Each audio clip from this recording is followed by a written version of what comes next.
Good morning, good morning, good morning. This is Dr. Camp signing on. I am coming on to encourage you today. Today is Monday. It's a beautiful, beautiful day out here. But I had something on my mind today. I was at a location and someone was speaking a word to me. And it was, my spiritual mother actually spoke a word to me. And she was like, the blessings of God is going to just overtake you. They're just going to overtake you. Your life is just going to be just full of blessings. And it's going to be so many that you're going to be like, oh my gosh. So I was like, yes. But when someone gives you a prophecy, you're supposed to research it. You're supposed to follow up with it. You're supposed to walk in what they're saying. You're supposed to prepare for it. So that's what I've been doing. So I've been reading, I read the scripture in Proverbs 10:22, and it says, the blessings of the Lord make it rich and addeth no sorrow with it. So here we are. The blessings of the Lord going to overtake me. So you got to be able to identify a blessing. So in this scripture is saying it makes you rich. Maketh is a continuation. It's continually making you rich. His blessings will continually make you rich. And then on top of that, there's no sorrow with it. It's like somebody giving you a car and they completely pay for it. No car note. You just get in the car, you drive. They even pay for your gas for 3 years. Here's a $5,000. Pay for your gas for 3 years. You ain't got to pay for no gas. So that's the blessing of the Lord. He just made you rich with no sorrow. You have no car note. They paid your insurance too. Your insurance is paid for 3 years. Your gas, and this is the whole in length, like 3 years. I'm taking care of you. In the next 3 years, they do it again. So this is a blessing without sorrows. So when we get a car and it says, I got this high behind car note, my insurance is high too, and I gotta buy gas and I can't afford this car, and that's sorrow. Sorrow is attached to that blessing.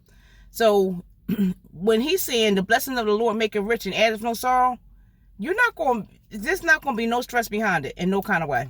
It's just going to be easy going for you with this blessing. And that's what that's what I'm looking for. I'm looking for relationships that are easy. I'm looking for cars to just be given to it be easy, because he said the blessings of the Lord maketh rich. It continually make you rich and adds no sorrow. So when someone gives you a blessing, or you want a blessing and you're looking for a blessing, you're looking for a husband or a wife or a car or a house, make sure there's no sorrow attached to it. What does this husband or wife come with? Do they come with baggage? They come with a family that's violent and abusive in their language, or is the person that you're going to connect with, are they are violent, or are they just emotionally abusive or whatever? So is that sorrow being added to the blessing that you're looking for? So you gotta, when you're looking for a blessing, because I'm researching this, that prophecy is spoken over me. I'm researching that baby. I am not playing. I'm gonna walk in blessings overtaking me. But I want to identify my blessings. I don't want to get something and it's not what God has for me, because sorrow's attached to it, and I'm trying to negotiate. I'm like, oh, well, God says He's gonna bless me, but this blessing that came, it had sorrow attached to it. Can you imagine somebody giving you a car with a car note of $400 a month, insurance $200 to $300 a month, gas up to $60 every week? For me, I can't afford that. That's not something I would want to pay for a vehicle. So for me, that would be sorrow. But for somebody else, maybe that they have, like, they making about $100,000 to $200,000. That might not be sorrow for them. But I'm not in the 100,000s, so that would be a sorrow for me. So just make sure, this is my point, that when God blesses you, make sure there's no sorrow attached. And especially with relationships, be careful, because you'll get somebody in your life that can cause you a lot of sorrow. And so make sure the people that's in your life, or the people that God is sending, in regards to where you want to let them be in your life. First row, second row, third row, fourth row, fifth row. They can be in your life, but there's some sorrow attached. And they might want to be in the fourth or fifth row. You don't want them too close, but you want them in your life. You want them in your life, but you don't want them too close, because they may add sorrow to you. Or you want a car make sure you get a car that you can afford. If you want to get a house, make sure you add up what you can afford. Or, if you want to get a business, consider what comes with a business and be ready for it, because businesses are hard to, in the first couple of years, you're not getting a lot of income. You're basically putting it out there. You're working, sowing money. But one day, that business is going to pay off. I'm waiting for my life coaching business to pay off. It's been very successful. I've been doing free life coaching for 6 months, which is ending in June, and I'll restart in September. But those will be for paid clients. Clients is going to pay. But it's really good. It's a really good life service, and I'm obtaining certifications. I'm going to seminars. I'm going to webinars, workshops, everything to make sure that I give you guys all that you have, so that I will be a blessing to you and not add sorrow to your life. So when we leave with this, the blessings of the Lord is going to make you rich continually. His blessings are going to continually make you rich, and it's not going to add sorrow. So when God is blessing you, always look at what is attached. What is this God's blessing?